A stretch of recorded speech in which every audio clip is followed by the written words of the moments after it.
পত্রিকা হচ্ছে আলো মানুষের আয়না।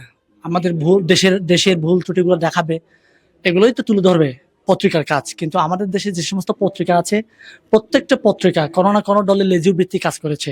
কিন্তু আমি দেখলাম যে আমার দেশ পত্রিকা এই লেজুর বৃত্তি করে নাই। আমি এটুকু বিশ্বাস করি যে আপনার এই আমার দেশ পত্রিকা প্রথম দিনেই ভারতের আধিপত্যের বিরুদ্ধে আওয়াজ তুলেছে। আমি চাই এই আধিপত্যবাদের বিরুদ্ধে আওয়াজ আরো সোচ্চার হবে এবং আমাদের বাংলাদেশে প্রকৃতপক্ষে ভারতের আধিপত্যকে আমরা মানতে চাই না, আমরা তাদের আধিপত্যকে আমরা মানবো না।